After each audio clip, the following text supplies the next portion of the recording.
আমি চ্যালেঞ্জ দিয়ে বলতে পারি, আজকের মতো প্রিপোজিশন তুমি আগে কখনোই পড়ো নাই এবং কোথাও পড়ানো হয় নাই। সো আজকের ভিডিওতে আমরা প্রিপোজিশনের একদম ইনস অ্যান্ড আউট সবকিছু সলভ করতে যাচ্ছি ইনশাআল্লাহ। তুমি যদি আজকের ক্লাসটা সম্পূর্ণ করতে পারো, তাহলে তোমার এসএসসি বলো, এইচএসসি বলো বা অ্যাডমিশন বলো বা বোর্ড প্রশ্ন এক্সাম বলো, তুমি ইনশাআল্লাহ সব জায়গায় ভালো করতে পারবা। সো আজকে আমরা প্রিপোজিশনের একদম ইনস অ্যান্ড আউট সবকিছু এবং যে বোর্ড কোয়েশ্চেন সেটাও সহ একদম ভালো মতো শেষ করতে যাচ্ছি ইনশাল্লাহ। সো আজকের ক্লাসটা করার পরে ইনশাল্লাহ তোমার প্রিপোজিশনে কোনো প্রকার কোনো প্রকার প্রবলেম থাকবে না এবং তুমি খুব ভালো মতো প্রিপোজিশন কোথায় কিভাবে আমরা কোন প্রিপোজিশন বসাই সেই জিনিসটা খুব ভালো মতো তুমি ইনশাল্লাহ আয়ত্তে নিতে পারবা। সো চলো ক্লাসটা শুরু করা যাক।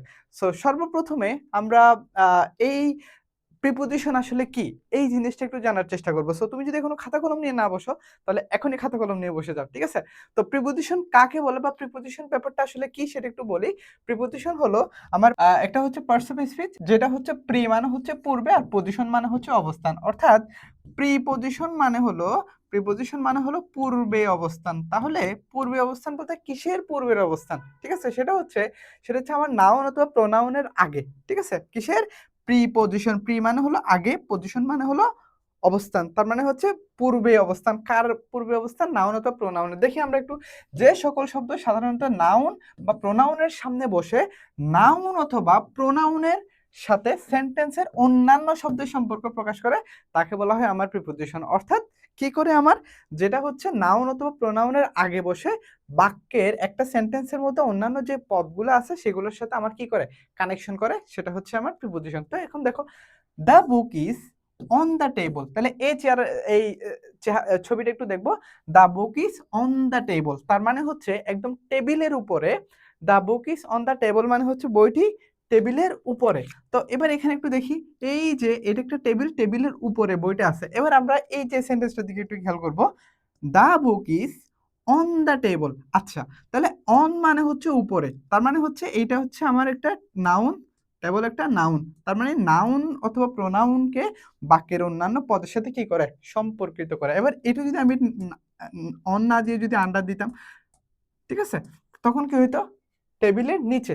এখন এই যে একটা প্রিপজিশন বা একটা ওয়ার্ড যে অন্যান্য পদগুলো আছে সেগুলোর সাথে একটার সাথে আরেকটা কি করে দিচ্ছে, সম্পর্ক করে দিচ্ছে। তাহলে the book is on the table তার মানে হচ্ছে বইটা টেবিলের উপরে। কেমন?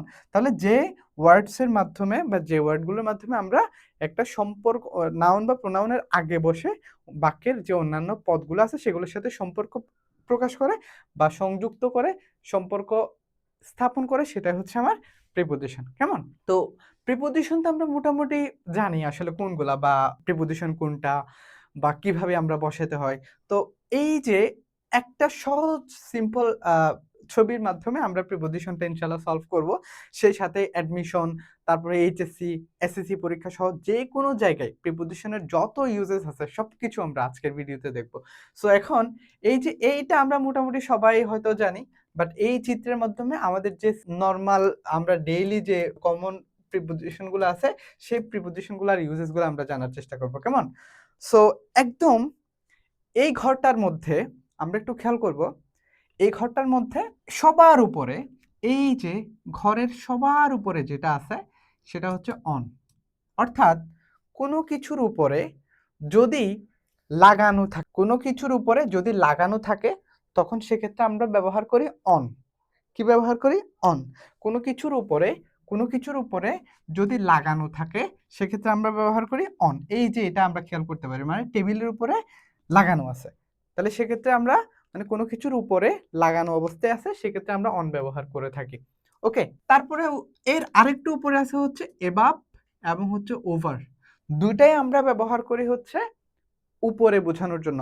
অন, এভাব, ওভার এগুলো আমরা সবগুলা ব্যবহার করি উপরে বোঝানোর জন্য। কিন্তু বিষয়টা হচ্ছে কখন আমরা অন বসাবো? অন হচ্ছে কোনো কিছুর সাথে লেগে আছে, কোনো কিছুর উপরে লেগে আছে, তখন সেক্ষেত্রে আমরা অন বসাই। এখন এভাব আর ওভার দুইটার মধ্যে পার্থক্যটা কোথায়? যদি আমার কোনো কিছুর উপরে যদি স্থির অবস্থায় থাকে, তাহলে এই যে অ্যাভাব আমরা কখন বসাই? যদি কোনো কিছুর উপরে স্থির অবস্থায় থাকে। যদি কোনো কিছুর উপরে স্থির অবস্থায় থাকে সেক্ষেত্রে আমরা বসাই অ্যাভাব। আর যখন কোনো কিছুর উপরে, যখন গতিশীল কোনো কিছু থাকে সেক্ষেত্রে হচ্ছে আমরা কি বসাই? সেক্ষেত্রে আমরা বসাই হচ্ছে ওভার। ঠিক আছে? মানে গতিশীল কোনো কিছু। সাপোজ এই যে আমার মাথার উপরে কিছু পর্দা আছে। ঠিক আছে? তাহলে পর্দাগুলো হচ্ছে স্থির আছে। এই যে পর্দা, হ্যাঁ? এই পর্দাগুলো আমার মাথার উপরে আছে অথবা কাপড়। The cloth is over my head. এখন এই যে এটা স্থির আছে না? তাহলে স্থির থাকলে সেক্ষেত্রে আমরা ওভার ব্যবহার করে থাকি। এখন সাপোজ আমার মাথার উপর দিয়ে একটা প্লেন চলে গেল। ঠিক আছে? অথবা কেউ একজন লাফ দিল। তাহলে সেক্ষেত্রে আমার মাথার উপর দিয়ে হচ্ছে কি করছে? যেমন আ আ ধরি একটা বিড়াল। হ্যাঁ? বিড়াল আমার মাথার উপর দিয়ে কি করলো?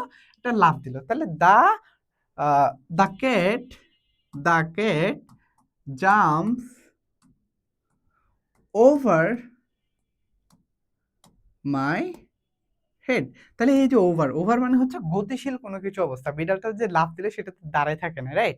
তো সেক্ষেত্রে আমরা ব্যবহার করি হচ্ছে ওভার মানে মাথার উপর দিয়ে গতিশীল কোনো কিছু। তাহলে গতিশীলের জন্য আমরা ব্যবহার করি ওভার এবং স্থিরের জন্য কোনো কিছু বোঝাতে সেক্ষেত্রে আমরা উপরে কোনো কিছু স্থির বোঝাতে সেক্ষেত্রে আমরা এভাবে ব্যবহার করে থাকি। ওকে? এখন হচ্ছে অন্টো। অন্টো মানে হচ্ছে কোনো কিছুর উপর লাফ দিয়ে পড়া। যেমন একটা বক্সের উপর বাহির থেকে লাফ দিয়ে মানে গতিশীল হয়ে লাফ দিয়ে বসলো। ঠিক আছে? সেক্ষেত্রে আমরা ব্যবহার করছি অন্টো। মানে হচ্ছে সে আ এসে বসলো। মানে উড়ে এসে বসলো বা লাফ দিয়ে এসে বসলো। সেক্ষেত্রে গতিশীল অবস্থা থেকে যদি কোনো কিছু আসে গতিশীল হয়ে সেক্ষেত্রে আমরা ব্যবহার করি অন্টো। কেমন? অন্টো। ওকে? এরপরে টুয়ার্ডস এবং হচ্ছে টু। টুয়ার্ড মানে হচ্ছে দিকে। ওকে? তো কখন আমরা টুয়ার্ড বসাই? যেমন কেউ স্কুলের দিকে যাচ্ছে। ঠিক আছে? কেউ স্কুলের দিকে যাচ্ছে। তাহলে দিকে বোঝানোর জন্য সাপোজ কেউ কোনো একটা দিকে যাচ্ছে। যেমন uh he is he is going toward school. Toward school. আচ্ছা। তাহলে টুয়ার্ড স্কুল মানে হচ্ছে সে স্কুলের দিকে যাচ্ছে। আচ্ছা, এখন যদি আমি এটা আবার যদি এরকম বসাই হি is going to school. Going to school. আচ্ছা, এখানে তাহলে পার্থক্যটা কোথায়? টুয়ার্ড মানে হচ্ছে সে স্কুলের দিকে যাচ্ছে, সে স্কুলের দিকে যাচ্ছে। স্কুলে নাও যেতে পারে। তার মানে দিক বোঝানোর জন্য সে স্কুলের দিকে যাচ্ছে, সে স্কুলে যাবে এমন কোনো কথা নাই। বুঝতে পারছি? তাহলে যখন আমরা টুয়ার্ড বসাই তখন সেক্ষেত্রে হচ্ছে আমরা কি বসাবো? যখন আমরা টুয়ার্ড বসাই তখন হচ্ছে দিকে বোঝানোর জন্য আমরা টুয়ার্ড বসাই। এখন টু কখন বসাই? টু হচ্ছে সে স্পেসিফিক ভাবে সে স্কুলে যাচ্ছে। সে বাসায় যাচ্ছে। He is going to home. সে বাসায় যাচ্ছে, বাসার দিকে না। মানে হচ্ছে যখন আমরা কোন একটা ডেস্টিনেশন যখন আমরা একদম এক্সাক্টলি বলে দিই। ডেস্টিনেশন যখন আমরা এক্সাক্টলি সে কোন একটা জায়গায় যাচ্ছে। He is going to school, he is going to market. Going to market তার মানে সে মার্কেটে যাচ্ছে। আবার যদি বলি he is going toward market, he is going toward market সে মার্কেটের দিকে যাচ্ছে। তার মানে সে মার্কেটে যাবে। এটা সিউর না। সে মার্কেটে নাও যেতে পারে। ঠিক আছে? তাহলে দিক বোঝাচ্ছে কিন্তু কোথায় যাবে এটা সিওর না। সে নাও যেতে পারে। বাট যখন আমরা স্পেসিফিক ভাবে সে বাড়িতেই যাচ্ছে, he is going to home, he is going to school, he is going to market, he is going to madrasa. বুঝতে পারছি? তার মানে যখন একদম স্পেসিফিক ভাবে আমরা কোনো কিছু বোঝাই সে কোনো ওই ডেস্টিনেশনে যাচ্ছে তখন সেক্ষেত্রে আমরা টু বসাই। ওকে? আচ্ছা। এরপরে ইনটু মানে হচ্ছে বাহির থেকে কোনো কিছু প্রবেশ করা। বাহির থেকে কোনো কিছু প্রবেশ করা, ভিতরে প্রবেশ করা। তাহলে ইনটু মানে হচ্ছে বাহির থেকে কোনো কিছু প্রবেশ করতে আমরা কি বসাই? ইনটু বসাই। বাহির থেকে কোনো কিছু প্রবেশ করা। আউট অফ মানে হলো ভেতর থেকে কোনো কিছু যাওয়া। আউট অফ বলতে বোঝায় কি? ভেতর থেকে সে আ কোনো কিছু বাহিরে যাওয়া হচ্ছে কি? Out of. ভেতর থেকে রানিং গতিশীল অবস্থায়। ওকে? এরপরে হচ্ছে দেখি কোনো কিছু একদম বুক চিরে চলে গেছে। বুক চিরে কোনো কিছু একদম বুক চিরে চলে গেছে বা ভেতর দিয়ে চলে গেছে। সেক্ষেত্রে আমরা বসাই হচ্ছে থ্রো অথবা হচ্ছে অ্যাক্রস। থ্রো অথবা অ্যাক্রস আমরা ইউজ করি কখন? যখন একদম কোনো কিছু বুক চিরে ভেতর দিয়ে চলে যাওয়া। এটা বোঝানোর জন্য আমরা অ্যাক্রস ইউজ করে থাকি। বুঝতে পারছি? আচ্ছা। এবার দেখি কোনো কিছুর মধ্যে বা ভেতরে তাহলে ইনসাইড অফ, উইথিন এগুলো আমরা ব্যবহার করে থাকি। এবার হচ্ছে বিসাইড। বিসাইড মানে হচ্ছে কারো পাশে। এই যে পাশে, পাশে বোঝানোর জন্য আমরা বিসাইড ব্যবহার করে থাকি। এরপর হচ্ছে অ্যাওয়ে ফ্রম। অ্যাওয়ে ফ্রম মানে হচ্ছে দূরে। মানে কোনো কিছু থেকে দূরে। এটা বোঝানোর জন্য আমরা অ্যাওয়ে ফ্রম ব্যবহার করে থাকি। বিসাইড মানে হচ্ছে পাশে। আর আউট অফ মানে হলো গতিশীল অবস্থায় কোনো কিছু থেকে বের হয়ে যাওয়া। আচ্ছা, এরপরে প্রিপোজিশন আমরা তো ওভার বুঝালাম, এবার হচ্ছে বিনিথ নিচে বোঝানোর জন্য, অথবা আন্ডার এবং হচ্ছে বিলো। কিন্তু প্রশ্নটা হচ্ছে আমরা কখন আন্ডার বসাই, কখন বিলো বসাই। ওকে, নিচে বোঝানোর জন্য বুঝলাম, বাট বিলো হচ্ছে যখন আমরা কোনো কিছু অদৃশ্য অবস্থা বা ছুঁইতে পারি না, অদৃশ্য বা ছুঁইতে পারি না। যেমন আমরা যদি বলি প্রধান শিক্ষকের নিচে হচ্ছে সহকারী প্রধান শিক্ষক, রাইট? তো আমরা তো বলতে পারি না যে আন্ডার দ্য প্রিন্সিপাল, এভাবে বলতে পারেন। তাহলে বিলো দ্য প্রিন্সিপাল, তার মানে হচ্ছে যখন আমরা এরকম অদৃশ্য কোনো কিছু বোঝাই সেক্ষেত্রে আমরা বিলো ব্যবহার করে থাকি, মানে যেটাকে আমরা ছুঁইতে পারি না। বাট আন্ডার ব্যবহার করে থাকি হচ্ছে মানে এই যে পদ পদবী বা এই টাইপের কোনো কিছু বোঝানোর জন্য আমরা বিলো। আন্ডার হচ্ছে সাপোজ কোনো কিছু নিচে আছে, আমরা এটা ধরতে পারি, ছুঁইতে পারি, এক্ষেত্রে আন্ডার ইউজ করাটা একটু স্ট্যান্ডার্ড। আর পদ পদবীর ক্ষেত্রে বিলো ইউজ করতে হয়। বুঝতে পারছি? আচ্ছা, তো এই ডায়াগ্রামটা আমাদের গেল। আমরা তাহলে চোখ বন্ধ করে আরো একবার বলি, সেটা হচ্ছে কি, যখন যখন কোনো কিছুর সাথে একদম উপরে লাগানো থাকবে সেক্ষেত্রে অন বসবে, একদম উপরে যদি স্থির থাকে সেক্ষেত্রে আমরা বসাবো ওভার, যদি গতিশীল থাকে সেক্ষেত্রে আমরা বসাবো ওভার, আর যদি কোনো কিছুর উপরে স্থির থাকে সেক্ষেত্রে আমরা বসাবো এভাব। তারপর হচ্ছে উপর থেকে কোনো কিছু আহ গতিশীল অবস্থায় উপরে এসে বসলো সেক্ষেত্রে আমরা বসাবো অন্টো। তারপরে হচ্ছে কোনো কিছুর দিকে যাচ্ছে সেক্ষেত্রে আমরা বসাবো টুয়ার্ড। আবার কোনো কিছুতে যাচ্ছে, স্কুলে যাচ্ছে, কলেজে যাচ্ছে, তারপরে হচ্ছে মার্কেটে যাচ্ছে, বাসায় যাচ্ছে, স্পেসিফিক ভাবে যদি লোকেশন ঠিক থাকে সেক্ষেত্রে আমরা বসাবো টু। ওকে, তারপর হচ্ছে ইনটো মানে হচ্ছে ভেতর থেকে বাহির থেকে ভেতরে প্রবেশ করা, মানে গতিশীল অবস্থায়। ওকে, তারপরে হচ্ছে আউট অফ মানে হচ্ছে বের হয়ে যাওয়া, বিসাইড মানে হচ্ছে পাশে বোঝানোর জন্য, এরপর হচ্ছে অ্যাওয়ে ফ্রম মানে হলো কোনো কিছু থেকে দূরে, তারপর হচ্ছে একদম বুক চিরে যদি কেউ কোনো কিছু চলে আসে সেক্ষেত্রে আমরা বসাই হচ্ছে থ্রো। কোনো কিছুর মধ্যে বা ভেতরে বোঝানোর জন্য আমরা ব্যবহার করি ইন, তারপরে ব্যবহার করি ইনসাইড অফ, তারপরে ব্যবহার করি উইথিন। কেমন? আচ্ছা, এরপরে নিচে কোনো কিছু বোঝানোর জন্য আমরা বিলো, আন্ডার অথবা বিনিথ, এগুলো আমরা ব্যবহার করে থাকি। ক্লিয়ার? তো এই ডায়াগ্রামটা আমাদের একটু মনে রাখতে পারলে আমরা বেসিক যে প্রিপোজিশন গুলো আছে সেই প্রিপোজিশনের ইউজেস গুলো আমরা জানবো, মানে খুব ইজিলি এই জিনিসটা আমরা বুঝতে পারবো। ওকে, মোটামুটি সবাই আমরা এখন এই ব্যাপারটা পারবো আশা করি ইনশাল্লাহ। তো এখন আমরা নেক্সটে যেটা যাব, এই যে এখানে আমি খুব সুন্দরভাবে একদম ভালো করে দিয়ে দিয়েছি, সেটা হচ্ছে টু কোনো কিছুর দিকে গতিশীল অবস্থা, ফ্রম কোনো স্থান হতে থেকে গতিশীল অবস্থা, থ্রো ভেতর দিয়ে অতিক্রম করা, ইনটু বাইরে থেকে ভিতরের দিকে গতিশীল অবস্থা, আউট অফ ভিতর থেকে বাইরে গতিশীল অবস্থা, ঠিক আছে? ইন ভিতরের স্থিতি অবস্থা, আউটসাইড বাইরে স্থিতি অবস্থা, তারপর হচ্ছে অন তল স্পর্শ করে উপরে, তারপর হচ্ছে ওভার, এবাব, তারপর হচ্ছে আন্ডার, বিলো, হ্যাঁ, তলস্পর্শ না করে বিচ্ছিন্নভাবে নিচে অবস্থান, অথবা হচ্ছে পথ পদবীর ক্ষেত্রে আমরা বিলো ব্যবহার করি। আর তলস্পর্শ না করে অবিচ্ছিন্নভাবে, স্পর্শ করে নাই বাট অবিচ্ছিন্নভাবে নিচে অবস্থান, সেক্ষেত্রে আমরা হচ্ছে আন্ডার ব্যবহার করে থাকি। সো এখানে খুব সুন্দর করে দিয়ে দিয়েছি। এখন আমরা এই পর্যায়ে যেটা দেখব সেটা হচ্ছে আরো বেশি জরুরি, ঠিক আছে? ইন, এট, অন, এইগুলো নিয়ে আমরা মোটামুটি সবাই অনেক বেশি কনফিউজড হয়ে যায়।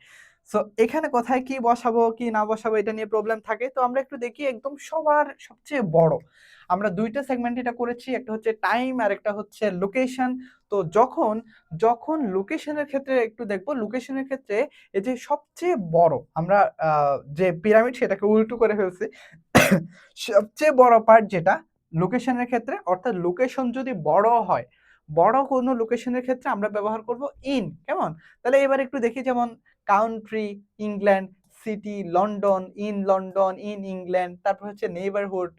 ওকে, তারপরে হচ্ছে লোকেশন তখন আরেকটু ছোট হয়েছে, আরেকটু যখন ছোট হয়, যেমন স্ট্রিটের ক্ষেত্রে অন অক্সফোর্ড স্ট্রিট, তারপর হচ্ছে অ্যাভিনিউ, কোন একটা অ্যাভিনিউ, দ্য কর্নার। ওকে, এরপরে এটার চেয়ে আরো ছোট, আরো স্পেসিফিক, যদি ভেরি স্পেসিফিক একদম স্মলেস্ট জায়গা হয় সেক্ষেত্রে আমরা হচ্ছে অ্যাট বসাই, যেমন স্ট্রিট অ্যাড্রেস, যেমন অ্যাট 734 অক্সফোর্ড, অথবা অ্যাট দ্য স্টোর। ওকে, এগুলো আমরা আরো ইউজেস আরো পরে রেখেছি, ইনশাল্লাহ আরো ক্লিয়ার হয়ে যাবে এই বিষয়গুলো। ওকে, এখন হচ্ছে টাইমের ক্ষেত্রে, টাইমের ক্ষেত্রে যদি বড় কোনো সময় হয় তখন সেক্ষেত্রে আমরা একদম ইন বসাই, যেমন সেঞ্চুরি, সেঞ্চুরি বোঝানোর ক্ষেত্রে, তারপর ডিকেটস দশকের ক্ষেত্রে ইন দা 80s ইয়ার 1970। ওকে, তো হচ্ছে মান্থ, মাসের আগে, তাহলে মাস হচ্ছে একটা বড় সময়, উইকস, ঠিক আছে? উইকসের আগে আমরা ইন বসাই। তারপরে হচ্ছে দেখি এবার ডে এর আগে এখন উইকের চেয়ে এগুলো হচ্ছে আরো ছোট সেক্ষেত্রে আমরা কি অন মে 7th 1964, তারপর হচ্ছে on my birthday, on Friday, ঠিক আছে, অন দ্য উইকেন্ড। এরপরে হচ্ছে যখন আরো ছোট একদম স্পেসিফিক, তাহলে এটা হচ্ছে মোর স্পেসিফিক আর এটা হচ্ছে ভেরি স্পেসিফিক। এটা আমরা বসাই কখন, যখন আরো এট 7 AM, একদম 7 AM। তারপরে হচ্ছে এট 12 o'clock, এট 5 PM। ওকে, এক্ষেত্রে আমরা এই জিনিসটা ব্যবহার করে থাকি। তাহলে আমরা একদম সহজ ভাষায় যদি সবচেয়ে বড় জায়গা, দেশের নাম, তারপর হচ্ছে সিটির নাম এবং নেইবারহুড এরকম থাকলে আমরা বসাই ইন, ঠিক আছে। তারপর হচ্ছে জায়গার যখন এটা আরেকটু ছোট হয়, যেমন হচ্ছে স্ট্রিট, এভিনিউ, মানে রাস্তা, স্ট্রিট, তখন আমরা বসাই অন। তারপর হচ্ছে যখন এটা আরো স্পেসিফিক, একদম জায়গার নামটা আমাকে একদম স্পেসিফিক ভাবেই বলে, তখন সেক্ষেত্রে এই যে স্পেসিফিক ভাবে আমরা ছোট ভেরি স্মলেস্ট এর ক্ষেত্রে, জায়গার ক্ষেত্রে আমরা এট বসাই। তারপর হচ্ছে কি টাইমের ক্ষেত্রে কি সেঞ্চুরি, ডিকেডস, তারপর হচ্ছে মান্থস, উইকস, এগুলো হচ্ছে যেগুলো একটু বড়, এক্ষেত্রে আমরা বসাই ইন। তারপরে হচ্ছে ডেইস এবং হচ্ছে উইকেন্ড, মানে হচ্ছে কোনো একটা স্পেসিফিক তারিখের ক্ষেত্রে, সেক্ষেত্রে আমরা হচ্ছে অন বসাই। এবং যখন আমরা একদম স্পেসিফিক কোনো টাইমের ক্ষেত্রে, ভেরি স্মলেস্ট টাইম হয়, তখন সেক্ষেত্রে আমরা অ্যাট বসাই।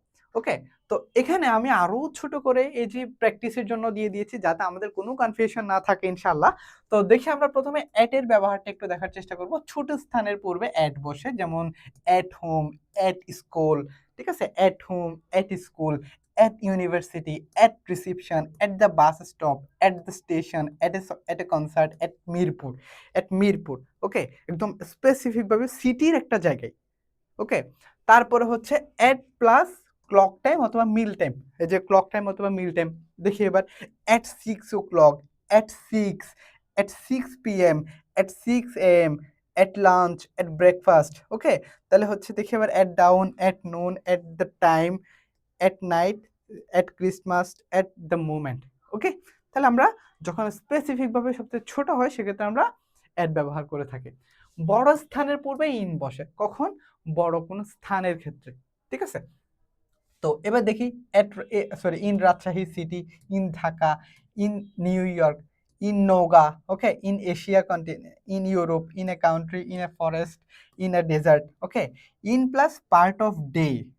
ওকে, ডে এর যখন একটা পার্ট হয়, এই যে আমরা এর আগে এখানে স্পেসিফিক ভাবে এই যে ডে, ডে এর ক্ষেত্রে আমরা হচ্ছে যখন আমরা জানি বড় ক্ষেত্রে হচ্ছে ইন বসে, বাট যখন আমরা ডে এর একটা পার্ট বুঝাই, যেমন হচ্ছে ইন দ্য মর্নিং, আমরা বলি না অন দ্য মর্নিং বলি না, কিন্তু আমরা বলি ইন দ্য মর্নিং। তারপরে হচ্ছে in the afternoon, in the evening, in spring, in April, তাহলে মাসের আগে আমরা কি জানি, মাসের আগে ইন বসে। তারপর হচ্ছে ইন 1971। ওকে, এরপর হচ্ছে in the next few days, in a moment, in the summer holidays. Okay, in the summer holidays. Okay, এরপর হচ্ছে অন, একটু খেয়াল করব, সেটা হচ্ছে অন প্লাস ডে অথবা date, on Monday, on that day, on 1 May, অথবা অন 15 August। তারিখের আগে আমরা কি বসাই, অন বসাই। তারপরে হচ্ছে on plus day plus part of day, যেমন on Friday, on morning, on evening. Okay, part of day, তার মানে কি on plus day plus part of day. তারপর হচ্ছে দেখি এবার on plus part of day plus of, যেমন on the evening of the 1 May, on the evening of the 1 May, on the evening of the 1 May। তার মানে হচ্ছে on the evening, এই যে on the evening of the 1 May, মনে থাকবে। আচ্ছা, এবার এবার হচ্ছে এখানে আরো অনেকগুলা বিষয় আমরা দিয়েছি, বেশি বেশি করে প্র্যাকটিস রেখেছি। In the morning, in the afternoon, in summer, okay, in 1980, in the 1990s। Okay, তারপর হচ্ছে প্লেসের ক্ষেত্রে in England, in Wales, in a building, in a car, মানে কারের মধ্যে, ইন এ ট্যাক্সি। তারপর হচ্ছে অনের ক্ষেত্রে on Monday, on Saturday, on June 3, on December 25th 2019, on Easter Sunday, on a bus, বাসের উপরে, সেক্ষেত্রে হচ্ছে আমরা প্লেস বোঝার ক্ষেত্রে অন এ বাস, বাসের উপরে, অন এ প্লেন, তারপর হচ্ছে on a horse, on the phone, তারপর হচ্ছে on the internet, on the internet. তারপরে হচ্ছে এবার দেখি, তারপর হচ্ছে at 9 PM, at 7 o'clock, at 6 PM, at night, at noon, at midday, এগুলো আমরা জানি যখন স্পেসিফিক ভাবে বোঝাচ্ছে। তাহলে at the bus stop একদম স্পেসিফিক কোনো লোকেশনের ক্ষেত্রে, জায়গার ক্ষেত্রে সবচেয়ে ছোট। তারপরে হচ্ছে at the door, at the door। তারপরে হচ্ছে at the top of the page, ওকে? তারপর একটা লোকেশন বোঝাচ্ছে at my friend's house, at the entrance, ওকে? তারপর হচ্ছে এখানে আরো ইয়াতে দিয়েছি, একটু স্ক্রিনশট নিয়ে তারপর এগুলো আমাদের একটু পড়তে হবে, কেমন? যে এইগুলা খুবই বিষয়। তো এখানে আমরা কি দেখেছি? আমরা দেখেছি হচ্ছে যখন সবচেয়ে বড় সময় অথবা বড় স্থান হয় সেক্ষেত্রে ইন বসায়, যখন সেটা আরেকটু ছোট ডে অথবা উইন্ডিজ অথবা আ আ উইকেন্ড অথবা হচ্ছে যখন আমাদের তারিখটা স্পেসিফিক তারিখ বোঝায় সেক্ষেত্রে আমরা অন বসাই। যখন আমাদের স্ট্রিট বা এভিনিউ বোঝায় তখন সেক্ষেত্রে আমরা অন বসাই জায়গার ক্ষেত্রে। আর যখন টাইমটা খুবই ছোট হয় সেক্ষেত্রে এট বসাই। আর যখন আমরা লোকেশনের ক্ষেত্রে একদম স্পেসিফিক লোকেশন বোঝাই, ছোট লোকেশন বোঝাই সেক্ষেত্রে আমরা এট বসাই। ওকে, বুঝতে পারছি। তো এখন আরো ২ টা প্রিপোজিশন কিন্তু আমাদের এখানে আছে। সেটা হচ্ছে ইন ফ্রন্ট অফ কি চিনি কোনটা? আর আমরা কখন বিহাইন্ড বসাই। বিহাইন্ড মানে হচ্ছে পিছনে বোঝানোর জন্য, কোন কিছুর পেছনে বোঝানোর জন্য। এই যে এখানে একটা ছবি দিয়েছি ছোট বাচ্চাদের মতো। সো ইন ফ্রন্ট অফ মানে হচ্ছে এই গাছের আগে আছে। আর ও হচ্ছে গাছের পেছনে আছে। তার মানে বিহাইন্ড, বিহাইন্ড, ওকে? তাহলে হচ্ছে দেখি বিহাইন্ড মানে হলো পিছনে। The boy speaking out behind the tree. তার মানে হচ্ছে বিহাইন্ড দ্য ট্রি, গাছের ছেলেটি গাছের পেছন থেকে কি দিচ্ছে? উকি দিচ্ছে। তারপরে হচ্ছে in front of, in front of মানে হচ্ছে সামনে। কেমন? বলতেছে কি ইন ফ্রন্ট অফ সম্মুখে অথবা একেবারে সামনে অর্থে the girls is standing in front of the tree. তার মানে হচ্ছে গাছটি আ সরি মেয়েটি গাছের সামনে কোথায়? দাঁড়িয়ে আছে। বুঝতে পারছি? তো এইভাবে যখন আমরা একদম ছোট বাচ্চাদের মতো ছবি দিয়ে বোঝাই তখন এই জিনিসগুলো আসলে ভুলার ইনশাআল্লাহ কোনো সুযোগ নাই। কেমন? আচ্ছা, তারপরে হচ্ছে বিটুইন এবং এমাং। বিটুইন এবং এমাং এই ২ টা প্রিপোজিশন, বিটুইন এবং এমাং এই ২ টা প্রিপোজিশন আমাদের জন্য খুবই গুরুত্বপূর্ণ। কারণ আমাদের পরীক্ষায় আসে আমরা কনফিউজড হয়ে যাই কোথায় আমরা বিটুইন বসাবো, কোথায় আমরা এমাং বসাবো। কেমন? কোথায় আমরা বিটুইন বসাবো, কোথায় আমরা এমাং বসাবো। তো এখানে একটু ছবির দিকে আমরা একটু দেখি যে বিটুইন মানে হচ্ছে টুইন। ওকে? টুইন। আচ্ছা, টুইন মানে কি? 2, 2 এই যে এখানে একটা কি আছে? 2 আছে। 2 মানে হচ্ছে ২, কেমন? তাহলে বিটুইন, বিটুইন মানে হচ্ছে ২ জনের মধ্যে। ২ জনের মধ্যে কোনো কিছু যদি হয়, সেক্ষেত্রে আমরা বসাবো বিটুইন। আর যদি ২ জনের চেয়ে বেশি মানুষের মধ্যে হয়, সেক্ষেত্রে আমরা বসাই এমাং। ২ জনের চেয়ে বেশি কোনো কিছুর মধ্যে যদি হয়, সেক্ষেত্রে আমরা বসাই এমাং। মনে থাকবে? ২ জনের চেয়ে বেশি কোনো কিছুর ক্ষেত্রে হলে সেক্ষেত্রে আমরা বসাই এমাং। তাহলে আমরা একটু এক্সাম্পল দেখব আমাদের যাতে কোনো প্রবলেম না থাকে, কোনো কনফিউশন না থাকে। এজন্য আমরা এখানে অনেক, অনেক বেশি আমরা এক্সারসাইজ রেখেছি। তাহলে this is a secret between you and me. তোমার এবং আমার মধ্যে এই কথাটা সিক্রেট থাকবে। তার মানে কয়জন? ২ জন। এজন্য আমরা বিটুইন। তাহলে the ball is between the 2 chairs. ২ টা চেয়ারের মাঝখানেই বলটা আছে। আচ্ছা, choose between T and coffee. তার মানে টি এবং কফি এই ২ টা জিনিসের মধ্যে যেকোনো একটা তুমি কি করো? চুজ করো। কেমন? তাহলে হচ্ছে এটা হচ্ছে বিটুইন। এরপর হচ্ছে এমাং মানে কি? একাধিক জন, ২ জনের চেয়ে বেশি যদি বোঝাই সেক্ষেত্রে আমরা এমাং বসাই। যেমন share the chocolates among the students. তার মানে যখন আমরা এই যে এমাং দ্য স্টুডেন্টস বলল, তখন আমি ধরে নিব এখানে ২ এর চেয়ে বেশি আছে। ঠিক আছে? ৩ অথবা ৩ এর চেয়ে বেশি আছে। ২ এর চেয়ে বেশি যখন থাকে তখন আমরা এমাং বসাই। কিন্তু যদি এখানে এরকম থাকতো share the chocolates between, between the students, তার মানে তখন আমরা ওই প্রিপোজিশন দিয়ে আমরা ধরে নিতে পারবো এখানে আসলে স্টুডেন্টের পরিমাণ কত। টুইন মানে হচ্ছে ২ জনের মধ্যে, আর যদি বলে এমাং তার মানে হচ্ছে ২ জনের চেয়ে বেশি স্টুডেন্ট এখানে আছে। ওকে? তারপরে হচ্ছে the money was divided among the 5 brothers. ৫ ভাইয়ের মধ্যে টাকাটা ভাগ করে দাও। তার মানে হচ্ছে ওয়াজ ডিভাইডেড, সরি, ভাগ করা হয়েছিল অ্যামং দ্য 5 ব্রাদার্স। তার মানে যেহেতু এখানে ২ এর চেয়ে বেশি সেজন্য আমরা এখানে কি বসালাম? অ্যামং বসালাম। বিটুইন বসাইতাম কখন? যদি আমার এখানে 5 এর জায়গায় যদি 2 থাকতো। ওকে? তারপরে দিস ইজ পপুলার অ্যামং টিনেজার্সদের মধ্যে। সো এখানে আমরা আরো অনেকগুলা বিষয় ইনশাআল্লাহ জানার চেষ্টা করব। যে ফর কখন ইউজ করি, ফ্রম কখন ইউজ করি আমরা, উইথ কখন ইউজ করি, বাই কখন ইউজ করি, সবগুলো আমরা কখন ব্যবহার করি সেই জিনিসগুলো এখন জানার চেষ্টা করব ইনশাআল্লাহ। তো এখন আমরা জানবো কি কখন আমরা ফর ইউজ করি। একদম কমন যে প্রিপোজিশন গুলো আছে যেগুলো আমাদের রেগুলার লাগে, সব সময় দরকার হয়। আমরা যখন সেন্টেন্স মেক করতে যাই, যখন আমরা বোর্ড কোয়েশ্চেন সলভ করতে যাই বা যে কোনো কাজে আমাদের এই প্রিপোজিশন গুলো খুবই ইম্পর্টেন্ট। তো কোথায় কোথায় আমরা এগুলো ব্যবহার করি, কি কি কাজে ব্যবহার করি, সেই জিনিসটা এখন আমরা জানার চেষ্টা করব, কেমন? আচ্ছা, সর্বপ্রথম যেটা সেটা হচ্ছে ফর। ফর মানে হচ্ছে আমরা অনেক সময় এটা হচ্ছে নরমাল অর্থ হচ্ছে জন্য, কি জন্য, তোমার জন্য। আচ্ছা, তারপরে হচ্ছে দেখি আমরা ফর ব্যবহার করি উদ্দেশ্য বোঝানোর জন্য। কখন? উদ্দেশ্য বোঝানোর জন্য আমরা ফর ব্যবহার করে থাকি। যেমন দেখো, কোনো কাজ কেন করা হচ্ছে সেটা বোঝাতে ফর ব্যবহার করা হয়। কোনো কাজ কেন করা হচ্ছে, যেমন আই বট এ গিফট, আমি এই গিফটটি এনেছি ফর ইউ, তোমার জন্য। তোমার জন্য আমি এই ক্লাসটা নিচ্ছি। তার মানে হচ্ছে কি, I I am conducting class for you, তোমার জন্য, ঠিক আছে? তার হচ্ছে this pen is for writing, তার মানে এই কলমটা, কারণ কি, উদ্দেশ্যটা কি, উদ্দেশ্য হচ্ছে লেখা। তাহলে this pen is for writing, তার মানে উদ্দেশ্য বোঝাতে আমরা ফর ব্যবহার করে থাকি। তারপরে সময়কাল অথবা ডিউরেশন বোঝানোর জন্য আমরা আমরা ফর ব্যবহার করে থাকি। যেমন এই যে কতক্ষণ ধরে কিছু হয়েছে এটা বোঝানোর জন্য আমরা ফর ব্যবহার করে থাকি। যেমন আই ওয়েটেড, আমি অপেক্ষা করেছিলাম ফর 2 আওয়ার্স, 2 ঘন্টার জন্য। 2 ঘন্টার জন্য আমি তোমার জন্য অপেক্ষা করেছি।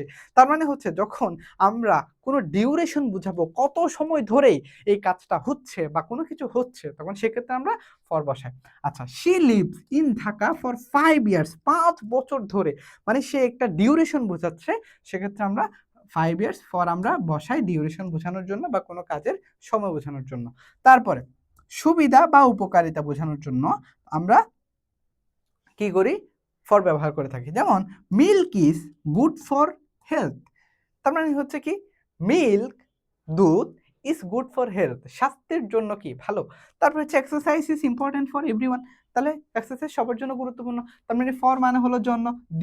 I bought a gift for you, আমি তোমার জন্য একটা গিফট এনেছি। This pen is for writing, এই কলমটা লেখার জন্য। তো হচ্ছে আই ওয়েটেড ফর 2 আওয়ার্স, আমি 2 ঘন্টা ধরে অপেক্ষা করছি, তখন এইটার অর্থ হয়ে যায় ধরে, ঠিক আছে? তারপর হচ্ছে milk is good for health, তার মানে হচ্ছে আমরা অর্থ দিয়েও অনেক কিছু এখানে বোঝাইতে পারবো ইনশাআল্লাহ। তারপরে ফ্রম। ফ্রম মানে কি? ফ্রম মানে হচ্ছে থেকে, সহজ বাংলা যদি বলি থেকে। তো কখন কখন আমরা ফ্রম বসাইতে পারি, দেখি এবার। যখন আমরা উৎস বা অরিজিন বোঝাই, যখন কোনো কিছুর উৎস বা অরিজিন বোঝাই, সেক্ষেত্রে আমরা ফর ব্যবহার করে থাকি। যেমন কোথা থেকে আসছে, মানুষ, জিনিস, তথ্য বা সবকিছুর উৎস বোঝানোর জন্য আমরা ফ্রম ব্যবহার করে থাকি। যেমন he is from Bangladesh, I am from Bangladesh, you are from Bangladesh, তুমি বাংলাদেশ থেকে আসছো। তার মানে ফ্রম আমরা উৎস বোঝানোর জন্য। আই গট দিস আইডিয়া, আমি এই আইডিয়াটা পেয়েছি ফ্রম ইউ, তোমার কাছ থেকে। This this letter came from, এই লেটারটা এসেছে দ্য ইউনিভার্সিটি, ইউনিভার্সিটি থেকে এই লেটারটা আসছে। তারপরে সময়ের শুরু অথবা স্টার্টিং পয়েন্ট অফ টাইম, মানে সময়ের শুরু বোঝানোর জন্য, মানে কোনো কিছু কখন থেকে শুরু হয়েছে এটা বোঝানোর জন্য আমরা কি বসাই, ফ্রম বসাই। যেমন the shop opens from 9 AM, 9টা থেকে এই দোকানটা কি হয়, খোলে। তারপরে হচ্ছে হি ওয়ার্ক, সে কাজ করেছিল হিয়ার ফ্রম 2020, সে এখানে 2020 থেকে কাজ করেছে, কেমন? আচ্ছা, কারণ অথবা সোর্স অফ ইফেক্ট, কোনো কিছু কারণ বোঝানোর জন্য আমরা কি ব্যবহার করে থাকি, আমরা হচ্ছে ফ্রম ব্যবহার করে থাকি। কোনো কিছু কি থেকে তৈরি বা কোনো ইমোশন কি থেকে এসেছে, এটার জন্য আমরা কারণ ব্যবহার করে থাকি। যেমন দেখো, the table is made from would, the table is made from would, তার মানে হচ্ছে কি, এই টেবিলটা মেড ফ্রম উড, উড থেকে কি হয়েছে, তৈরি করা হয়েছে। শি ক্রাইড ফ্রম ফিয়ার, সে কান্না, ভয় থেকে কান্না করেছে, ঠিক আছে? তো এটা আমরা সোর্সও বলতে পারি, সোর্স বলতে পারি, অথবা কোনো কিছুর রিজন, বা আমরা এটাকে এই যে উৎসও বলতে পারি, সেম কথাই। ওকে, তারপরে হচ্ছে এবার আমরা দেখবো উইথ। উইথ এটা তো আমরা মোটামুটি সবাই ইউজ করি, রাইট? সব জায়গায় আমাদের এই প্রিপোজিশনটা দরকার হয়। সো মোস্ট ইম্পর্টেন্ট বা মোস্ট কমন যে প্রিপোজিশন গুলো আছে সেগুলো আমরা এখন জানার চেষ্টা করতেছি। দেখি এবার ইউজ আমরা কখন কোথায় কোথায় ইউজ করি। সঙ্গ অথবা টুগেদারনেস বোঝানোর জন্য, কাউকে নিয়ে থাকা, কারোর সঙ্গে থাকা, এটা বোঝানোর জন্য আমরা উইথ ব্যবহার করে থাকি। যেমন এই যে I went with my friends, আমি আমার ফ্রেন্ডদের সাথে গিয়েছিলাম। She lives with her parents, সে তার বা বাবা মায়ের সাথে বাস করে। আচ্ছা, উপকরণ অথবা ইনস্ট্রুমেন্ট বোঝানোর জন্য আমরা কি ব্যবহার করে থাকি, উইথ ব্যবহার করে থাকি। উপকরণ অথবা কি, মানে কোনো কি কাজে ব্যবহার করা হচ্ছে, যেমন he cut the paper with a scissor, with a scissor, he cut the paper with a scissor, তার মানে হচ্ছে সে কাঁচির দিয়ে অথবা কাঁচি ব্যবহার করে সে কি করছে, পেপারটা কাট করছে। I wrote the letter with a pen, আমি একটা এখানে আমরা বায়ু ইউজ করতে পারি, কোনো সমস্যা নেই এক্ষেত্রে। I wrote the letter by a pen, হ্যাঁ এটা আমরা ইয়াও ব্যবহার করতে পারি। তারপর হচ্ছে অনুভূতি অথবা ইমোশন অথবা অ্যাটিটিউড বা কিরকম অনুভূতি, সেক্ষেত্রে I looked at, sorry she looked at me, সে আমার দিকে তাকিয়েছিল, উইথ অ্যান অ্যাঙ্গার, রাগান্বিত অবস্থায়, ঠিক আছে। আচ্ছা, রাগ নিয়ে হি স্মাইলড উইথ জয়, সে কি, সে হাসি নিয়ে, কোনো কিছু সাথে নিয়ে, এক্ষেত্রে আমরা উইথ ব্যবহার করতে পারি। সম্পর্ক অথবা ইন রিলেশন টু, এটা বোঝানোর জন্য আমরা কাউকে নিয়ে কোনো কিছু বলা, সেক্ষেত্রে আমরা উইথ ব্যবহার করে থাকি, যেমন I am angry with you, আমি তোমার সাথে রাগ করছি, তোমার সাথে আমি রাগ করছি, ঠিক আছে। আচ্ছা, she is satisfied with her results, সে তার রেজাল্টস নিয়ে সন্তুষ্ট, উইথ, ওকে। আচ্ছা, এরপরে হচ্ছে বাই, এটা গুরুত্বপূর্ণ, ঠিক আছে। বাই আমরা কখন ব্যবহার করে থাকি, যেমন একটু দেখি, কর্তার পরিচয় বোঝাতে অথবা পেসিভ ভয়েসে আমরা হচ্ছে বাই বসাই, যেমন পেসিভ বাক্যে কাজটি কে করেছে তা দ্বারা বোঝাতে বাই ব্যবহৃত হয়, যেমন the poem was written by Kazi Nazrul Islam, the the poem was written by Kazi Nazrul Islam, the glass was broken by the boy, তার মানে হচ্ছে কোনো কিছু বোঝানোর জন্য আমরা প্যাসিভ ভয়েসে বাই ব্যবহার করে থাকি। নিকটবর্তী বোঝাতে অথবা নিয়ার বা বিসাইড আমরা ব্যবহার করে থাকি। আমরা বিসাইড অথবা বাই এর একটু ব্যাপারটা একটু জানবো। বাই মানে হচ্ছে যখন আমার একদম বিসাইড মানে হচ্ছে যখন একদম পাশাপাশি থাকে, যখন একদম পাশাপাশি থাকে, একদম কাছেই থাকে, সেক্ষেত্রে আমরা বসাই বিসাইড। আর বাই মানে হচ্ছে সে মানে পাশে থাকে, পাশে বাট খুব বেশি একদম কাছাকাছি না, লাগানো না, এই টাইপের আর কি। যেমন he is sitting by the river, সে নদীর পাশে কি বসেছিল। আচ্ছা, the house is by the road, তার মানে হচ্ছে রাস্তার পাশে, নট একদম ইয়া কি বিসাইড, যেমন আমি আমার পাশে একটা বিড়াল বসে আছে, তার মানে হচ্ছে এই ক্ষেত্রে আমরা বিসাইড বসাতে পারি, ওকে। আর এক্ষেত্রে যখন মানে এই যে রাস্তার পাশে বা মানে নদীর পাশে এই টাইপের কোনো কিছু বোঝানোর জন্য আমরা বাই ব্যবহার করে থাকি, ওকে। তারপরে হচ্ছে এবার দেখি সময়সীমা বোঝাতে, যেমন আমার এই কাজটা আমার এতক্ষণের মধ্যে শেষ করতে হবে, যেমন finish the work by Monday, মানে সোমবারের মধ্যে কাজটা কি করতে হবে, শেষ করতে হবে, শেষ করো। প্লিজ কাম বাই 5 PM, 5টার মধ্যে আসো, বাই 5 PM, 5টার মধ্যে আসো, এটা আমরা এক্ষেত্রে ব্যবহার করে থাকি, ওকে। এখন বিসাইড, বিসাইড কি মানে, এই যে একটু আগে কনফিউশন হলো আমাদের, বিসাইড এবং হচ্ছে বাই, তার মানে হচ্ছে বিসাইড মানে হলো যখন একেবারে পাশে বোঝায়, যখন একেবারে পাশে বোঝায় তখন আমরা সেক্ষেত্রে বিসাইড ব্যবহার করে থাকি। আর বাই মানে হচ্ছে রাস্তার পাশে, নদীর পাশে, তারপর স্কুলের পাশে, এক্ষেত্রে আমরা কি ব্যবহার করে থাকি, বাই ব্যবহার করে থাকি, ওকে। বিড়ালটি বাক্সের পাশে স্থির হয়ে বসে আছে, এইভাবে তাকাই আছে একবার, রাইট। আচ্ছা, এরপর হচ্ছে টু, খুবই গুরুত্বপূর্ণ। টু এর ক্ষেত্রে একটু বেশি জানতে হবে, সেটা হচ্ছে টু কখন ব্যবহার করি, গন্তব্য বা ডিরেকশন, আমরা তো বোঝালাম I am going to Dhaka, মানে ঢাকায় যাচ্ছি। শি ওয়েন্ট টু স্কুল, সে স্কুলে গিয়েছিল, তার মানে টু স্কুল, ওকে। উদ্দেশ্য বোঝানোর জন্য এখানে একটু খেয়াল রাখতে হবে, উদ্দেশ্য বা পারপাস বোঝানোর জন্য, যেমন I went to buy, I went to the market, আমি এই যে উদ্দেশ্য আমি মার্কেটে গিয়েছিলাম, এই যে এখানে একটা জিনিস একটু খেয়াল করি আমরা, আই ওয়েন্ট টু মার্কেট, আমি মার্কেটে গিয়েছিলাম, তার মানে এই টু ব্যবহার করেছি আমি একদম স্পেসিফিক জায়গা বোঝানোর জন্য, রাইট। স্পেসিফিক জায়গা বোঝানোর জন্য আমি এই টু ব্যবহার করেছি।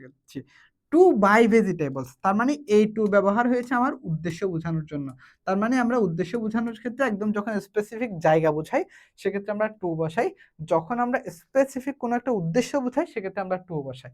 শি স্টাডিজ হার্ড, সে কঠোর পরিশ্রম করে, সে মানে খুব ভালো পড়াশোনা করে, studies to get good results, ভালো রেজাল্ট পাওয়ার জন্য, তার মানে উদ্দেশ্য, এই টুটা বসাইছি আমি উদ্দেশ্য বোঝানোর জন্য। সময় বা রেঞ্জের শেষ সীমা বোঝাইতে, যেমন এই যে from to, time, distance, measurement, এগুলোর ক্ষেত্রে আমরা the class is from 9 AM to 10 AM, 9 AM to 10 AM। তারপরে the route goes from Sylhet to Chittagong, তার মানে হচ্ছে ফ্রম এবং টু, এই দুইটা জিনিস একটু আমাকে মনে রাখতে হবে। সো এই বেসিক প্রিপোজিশনগুলো যখন আমরা পারবো, যখন আমরা ইউজেসগুলো মাথায় থাকবে, তখন আমরা একটা প্যাসেজ সলভ করতে গেলে ইনশাআল্লাহ খুব ভালো করে এই প্যাসেজগুলো আমরা সলভ করতে পারবো। কেমন? তো এখানে হচ্ছে আমরা কিভাবে এখানে আমরা দেখব যে আমাদের ভালো করে যদি আমরা আমাদের প্রিপোজিশন পরীক্ষায় ভালো করতে চাই, সেক্ষেত্রে আমাদের কি করতে হবে? ঠিক আছে? তো সেক্ষেত্রে আমাদের ১ম টা হলো এই যে বেসিক প্রিপোজিশন যেগুলো পড়াইলাম, সে কনসেপ্ট গুলো ভালো মতো জানা থাকতে হবে।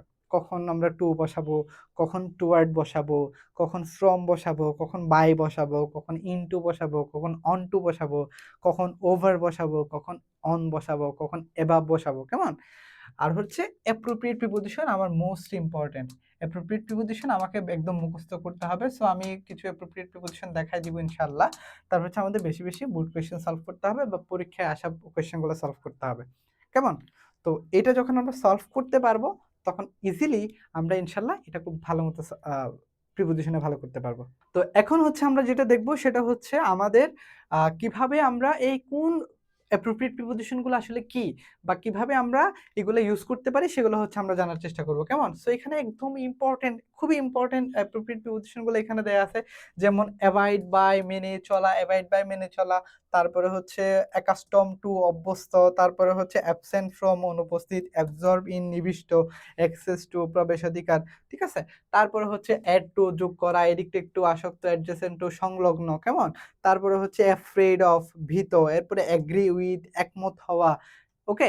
তো এইগুলো হচ্ছে খুবই ইম্পোর্টেন্ট আমার alternative to, ambition for, angry with, angry at কারো কারো আচরণে। তারপর হচ্ছে অ্যানেক্সিয়াস ফর, এরপরে হচ্ছে আমরা একটু দেখি এশামড ফর, তারপরে অ্যারাইভ এট পৌঁছানো। এগুলো হচ্ছে খুবই ইম্পোর্টেন্ট। তো যখনই আমরা দেখব যে অ্যারাইভ, ঠিক আছে? তখনই আমরা সেখানে এট বসাবো প্রিপোজিশন। তারপরে হচ্ছে দেখব সেটা হচ্ছে অ্যাটেন্ড টু মনোযোগ দেয়া, অ্যাভার্স টু, এওয়ার অফ সচেতন, খুবই গুরুত্বপূর্ণ এওয়ার অফ। তো এখানে হচ্ছে বি এওয়ার অফ, এই যে সতর্ক হওয়া, তারপর হচ্ছে বিলিভ ইন, এরপর হচ্ছে কেয়ার ফর গ্রাহ্য করা, তারপর হচ্ছে ক্লোজ টু, এরপর হচ্ছে কেয়ার অ্যাবাউট দেখাশোনা করা, তারপর হচ্ছে কাম অফ জন্মগ্রহণ করা, এই যে বেসড অন, এগুলো হচ্ছে একসাথে আমার অ্যাপ্রোপ্রিয়েট প্রিপোজিশন গুলো বসে। সো এখানে আমরা মোস্ট ইম্পোর্টেন্ট অ্যাপ্রোপ্রিয়েট প্রিপোজিশন গুলো দিয়েছি এবং এগুলো খুব ভালো মতো অ্যাপ্রোপ্রিয়েট প্রিপোজিশন আমাদেরকে শিখতে হবে যদি আমরা ভালো করতে চাই ইনশাআল্লাহ। আমরা একটা বোর্ড কোয়েশ্চেনও সলভ করব এবং কিভাবে করলে বা বোর্ড কোয়েশ্চেন কিভাবে আমরা সলভ করতে পারলে আমরা সর্বোচ্চ নাম্বার এনশিওর করব সেটাও আমরা দেখব। কেমন? তারপরে হচ্ছে এই যে ডিসলাইক ফর, কি কারণে অপছন্দ করে, ডিসপ্লিসড এট, এরপরে হচ্ছে এই যে এখানে ফিল পর সহানুভূতি অনুসরণ করা। তারপরে হচ্ছে এই যে এখানে দেখি গুড এট দক্ষ, তারপরে হচ্ছে গুড লাক সৌভাগ্য, গ্রেটফুল টু কৃতজ্ঞ, গ্রিড ফর লোভ। তো এই জিনিসগুলো হচ্ছে হ্যাঙ্কার আফটার লালায়িত হওয়া। তারপর এই জিনিসগুলো হচ্ছে এই প্রিপোজিশন গুলো খুবই ইম্পোর্টেন্ট, খুবই ইম্পোর্টেন্ট। সো আমাকে অনেক বেশি এগুলাতে একটু ফোকাস দিতে হবে, ভালো মতো জানতে হবে, বোর্ড কোয়েশ্চেন গুলো মুখস্থ করতে হবে। কেমন? সো এখানে কিছু আছে এরকম ইম্পোর্টেন্ট গুলা। আমরা এখন একটা হচ্ছে বোর্ড কোয়েশ্চেন সলভ করব। বোর্ড কোয়েশ্চেন সলভ করার পরে দেন আমরা হচ্ছে দেখব যে এখান থেকে আসলে কিভাবে আ আসছে আরকি। সব এখান থেকে দেখা যাবে অনেকগুলো বিষয় আসছে। সো এখানে একটা বোর্ড কোয়েশ্চেন আছে যেটা অনেকগুলা বোর্ডেই আসছে। সো এরকম একটা বোর্ড কোয়েশ্চেন আমরা দেখব। সেটা হচ্ছে দেখি ১ম এ trees are very useful men. আচ্ছা, ইউজফুল আছে, ইউজফুল এর সাথে ইউজফুল টু, এটা হচ্ছে একটা অ্যাপ্রোপ্রিয়েট প্রিপোজিশন যার বাংলা অর্থ হচ্ছে উপকারী। আচ্ছা, ইউজফুল টু মানে হচ্ছে উপকারী। ইউজফুল টু মানে কি? উপকারী। আচ্ছা, তো এখন এই যে আমরা ইউজফুল টু আমরা এখানে যদি ইউ এর ক্ষেত্রে দেখি সেক্ষেত্রে হচ্ছে একটু দেখাই ইউ। এই যে ইউজফুল টু, ইউজফুল টু এই যে প্রয়োজনীয় অথবা উপকারী। ওকে? এই যে তাহলে ইউজফুল টু। ওকে? তার মানে হচ্ছে যখন আমরা এই যে ইউজফুল টু আমরা কি trees are very useful to man, তার মানে হচ্ছে মানুষের ক্ষেত্রে মানুষের জন্য উপকারী। Men they are highly essential. আচ্ছা, they are highly essential, essential for মনে রাখতে হবে। তাহলে ইউজফুল টু এটা একটা অ্যাপ্রোপ্রিয়েট প্রিপোজিশন। তারপরে এসেনশিয়াল ফর এটাও একটা আমার অ্যাপ্রোপ্রিয়েট প্রিপোজিশন। তাহলে যদি আমরা অ্যাপ্রোপ্রিয়েট প্রিপোজিশন গুলো অর্থ সহ মুখস্থ করতে পারি তাহলে আমরা খুব ইজিলি এটা সলভ করতে পারবো। They are highly essential for our existence, এগুলো আমাদের অস্তিত্বের জন্য খুবই এসেনশিয়াল ফর মানে কি এসেনশিয়াল ফর ঠিক আছে, প্রয়োজনীয়, প্রয়োজনীয়। তাহলে আমাদের ইউজফুল টু মানে হচ্ছে উপকারী, আর হচ্ছে এসেনশিয়াল ফর মানে হচ্ছে প্রয়োজনীয়। কেমন? তাহলে they are highly essential for our existence, আমাদের এক্সিস্টেন্সের জন্য, অস্তিত্বের জন্য এটা খুবই গুরুত্বপূর্ণ। তারপর হচ্ছে কি, দে প্রোটেক্ট, তারা রক্ষা করে দ্য রিচ টপ সয়েল, তার মানে হচ্ছে উপরের টপ সয়েল মানে হচ্ছে মাটির উপরে যে ইয়াগুলা থাকে, মানে মাটির উপরিভাগ যেটা থাকে সেটা খুবই কি থাকে, উর্বর থাকে। তাহলে they protect the rich top soil, ভালো কি টপ সয়েল গুলাকে, মাটিগুলাকে, getting washed away rain water and floods. Okay, তো আমরা এটা একটু দেখবো। তাহলে they protect the rich top soil, এগুলো ভালো, আমাকে রিচ টপ সয়েল মানে হচ্ছে উর্বর যে ইয়াগুলো আছে, মাটিগুলো আছে, সেগুলো থেকে আমাকে কি করে, রক্ষা করে। তার মানে হচ্ছে তাহলে কি থেকে রক্ষা করে, দে প্রোটেক্ট, প্রোটেক্ট ফ্রম, তাহলে they protect the rich top soil from, কি থেকে রক্ষা করে, ফ্রম গেটিং ওয়াশড অ্যাওয়ে, ধুয়ে যাওয়া থেকে। তার মানে কোনো কিছু থেকে রক্ষা করা, তাহলে প্রোটেক্ট ফ্রম, কোনো কিছু থেকে রক্ষা করা, ফ্রম গেটিং ওয়াশড অ্যাওয়ে, ধুয়ে যাওয়া থেকে, কিসের মাধ্যমে ধুয়ে যাওয়া, রেইন ওয়াটার অথবা ফ্লাডস। তার মানে এখানে আমরা বসাতে পারি বায়ও বসাতে পারি অথবা উইথও বসাতে পারি। আচ্ছা, আমরা একটু বাংলা অর্থটা একটু দেখব। উইথ মানে হচ্ছে সাথে, আর বাই মানে হচ্ছে দ্বারা। কেমন, বেসিক প্রিপোজিশন গুলো কিভাবে আমাদের সহযোগিতা করে একটু দেখি। তাহলে দে গেটিং ওয়াশড অ্যাওয়ে, আমাদেরকে ধুয়ে যাওয়া থেকে রক্ষা করে, কিসের সাথে, বৃষ্টির পানির সাথে এবং বন্যার সাথে, বৃষ্টির পানির সাথে অথবা বন্যার সাথে মাটির টপ সয়েলটা ধুয়ে যাওয়া থেকে রক্ষা করে। তাহলে যদি আমরা সাথে বোঝাতে চাই সেক্ষেত্রে আমরা উইথ বসালে হবে। আবার যদি আমরা এই যে বন্যার পানির দ্বারা অথবা রেইন ওয়াটার, বৃষ্টির পানি দ্বারা ধুয়ে যাওয়া থেকে রক্ষা করে, তার মানে কোনো কিছু দ্বারা ধুয়ে যাওয়া, কোনো কিছু দ্বারা বোঝাতে আমরা হচ্ছে কি বসাই, দ্বারা বোঝানোর জন্য আমরা বসাই হচ্ছে বাই। কেমন, তাহলে by rain water and floods, মানে নদীর পানি এবং হচ্ছে ফ্লাডস থেকে যদি আমরা রক্ষা কি করতে চাই, এই যে আমাদেরকে রক্ষা রক্ষা করে, কে রক্ষা করে, এই যে ট্রিস। কেমন, আচ্ছা, we can see trees, আমরা গাছ দেখতে পাই, being grown along the mountain slopes, তার মানে হচ্ছে along the, তার মানে হচ্ছে along the mountain slopes, dash the roadsides, road side and dash the parks and gardens। আচ্ছা, অর্থটা কি বোঝাচ্ছে, we can see trees, আমরা গাছপালা দেখতে পাই, being grown বড় হতে, along the mountain slope মানে হচ্ছে এই যে রাস্তার পাশে যে ইয়া আছে, পাশগুলো আছে, সেই স্লোপগুলোতে আমরা কি দেখতে পাই, গাছ দেখতে পাই। ওকে, এন্ড দ্য পার্কস এবং গার্ডেন, তার মানে হচ্ছে দ্য পার্কস, পার্কের মধ্যে, এবং হচ্ছে গার্ডেন। আচ্ছা, তো যখন আমরা কোনো কিছুর ভিতরে বোঝাই সেক্ষেত্রে আমরা কি বসাই, সেক্ষেত্রে আমরা বসাই ইন, এটাতে আমি পরে আসতেছি, দেখি এবার। তাহলে হচ্ছে এবার দেখি, we can see trees being grown, আমরা গাছ বড় হতে দেখি, the mountain slope, the road side, তার মানে হচ্ছে রাস্তার পাশে, নদীর পাশে, আমরা একটু আগে পড়ছি না, নদীর পাশে, রাস্তার পাশে, সেক্ষেত্রে আমরা কোন প্রিপোজিশনটা বসাই, সেক্ষেত্রে হচ্ছে আমরা বসাই হচ্ছে বাই। বুঝতে পারছি, তার মানে হচ্ছে এই যে এখানে একটু দেখি, we can see trees being grown along the mountain slope by the road side, মানে হচ্ছে রাস্তার পাশে, নদীর পাশে, এরকম কোনো কিছু পাশে বোঝানোর জন্য আমরা বাই ব্যবহার করি, by the road side, and in the parks, পার্কের মধ্যে, এবং হচ্ছে গার্ডেন্সের মধ্যে, তার মানে গার্ডেনের ভেতরে, এরকম কোনো কিছু বোঝানোর জন্য আমরা ইন ব্যবহার করে থাকি। বুঝতে পারছি, আচ্ছা। তারপর হচ্ছে দে অ্যাড বিউটি, এগুলা সৌন্দর্য কি করে, যোগ করে, আওয়ার লিভস, কোথায়, আমাদের দিকে, আমাদের জীবনে, তার মানে হচ্ছে এখানে আমরা বসাবো হচ্ছে টু, কোথায়, কোথায়, তুমি কোথায় যাচ্ছ, আমি স্কুলে যাচ্ছি। তাহলে এখানে দেখে দিই, দে অ্যাড বিউটি, এগুলা হচ্ছে সৌন্দর্য কি করে, দে অ্যাড বিউটি, এগুলো হচ্ছে সৌন্দর্য বৃদ্ধি করে অথবা যোগ করে, কোথায় যোগ করে, একদম আমার দিকে তাকায় যাচ্ছে, আওয়ার লিভস, আমাদের জীবনে, এই জন্য আমরা এখানে বসেছি টু আওয়ার লিভস, আমাদের জীবনে। তো আমরা বেসিক প্রিপোজিশন টু এর ব্যবহার। তারপর হচ্ছে দে প্রোভাইড আস, এগুলো আমাদেরকে they food, wood, shade, shelter and so on. মনে রাখতে হবে প্রোভাইড উইথ, এটা একটা অ্যাপ্রোপ্রিয়েট প্রিপোজিশন।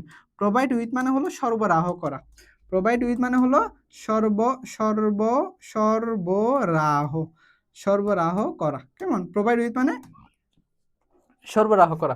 তার মানে হচ্ছে they provide us with food, wood, shade, shelter and so on, এবং আরো অনেক কিছু। They take dash carbon dioxide and produce oxygen. এটাও অ্যাপ্রোপ্রিয়েট প্রিপোজিশন থেকে আসছে। তাহলে মনে রাখতে হবে টেক ইন মানে হলো গ্রহণ করা, টেক ইন মানে হচ্ছে গ্রহণ করা। তাহলে they take in carbon dioxide, এগুলো হচ্ছে কার্বন ডাইঅক্সাইড নেয়, অ্যান্ড প্রডিউস অক্সিজেন, এবং অক্সিজেন কি করে? প্রডিউস করে। সো তাই উই শুড আমাদের উচিত টেক কেয়ার ট্রিজ, তার মানে হচ্ছে মনে রাখতে হবে care, take care of, take care of, এটাও একটা অ্যাপ্রোপ্রিয়েট প্রিপোজিশন যেটার অর্থ হচ্ছে যত্ন নেওয়া। মনে থাকবে? তার মানে এখানে একটাই এর মধ্যে কয়টা? তাহলে হচ্ছে এখানে আমরা বসাবো অফ ট্রিজ। তাহলে হচ্ছে কি carbon di they take in carbon dioxide, এগুলো হচ্ছে কার্বন ডাইঅক্সাইড গ্রহণ করে, টেক ইন গ্রহণ করা, অ্যান্ড প্রডিউস অক্সিজেন, এবং অক্সিজেন প্রডিউস করে। সো উই শুড আমাদের উচিত টেক কেয়ার অফ ট্রিজ, গাছের কি করা? গাছের যত্ন নেওয়া। সো দেখো তো এইভাবে কখনো বোর্ড কোয়েশ্চেন সলভ করছো কিনা, এভাবে কখনো তুমি একটা প্রিপোজিশন সলভ করছো কিনা। এখানে একটা বোর্ড কোয়েশ্চেনে অনেকগুলা অ্যাপ্রোপ্রিয়েট প্রিপোজিশন আসছে। সো প্রতি বছর আমাদের যদি প্রিপোজিশন ভালো করতে হয়, সেক্ষেত্রে আমাদের বেসিক প্রিপোজিশন তো জানতে হবে, কিভাবে বেসিক প্রিপোজিশন ইউজ করতে হয় সেটা তো আমরা দেখাইলাম। এরপরে অ্যাপ্রোপ্রিয়েট প্রিপোজিশন কিভাবে আসে সেটাও দেখলাম। প্রত্যেক বছর কিন্তু অ্যাপ্রোপ্রিয়েট প্রিপোজিশন আসে। সো সেজন্য আমরা বোর্ড কোয়েশ্চেন বেশি বেশি প্র্যাকটিস করব, এবং যদি আমরা এভাবে সলভ করতে পারি, ইনশাল্লাহ আমরা সর্বোচ্চ মার্কস পেতে পারি আমাদের প্রিপোজিশনের মধ্যে। সো ইনশাল্লাহ ভালো কিছু হবে। তোমার জন্য স্পেশালি অনেক বেশি দোয়া রইল, এবং জানিয়ে দাও কমেন্টে ক্লাসটা কেমন লেগেছে এবং কোনোভাবে উপকৃত হয়েছে কিনা। ধন্যবাদ সবাইকে। ইনশাল্লাহ দেখা হচ্ছে পরবর্তী কোনো ক্লাসে।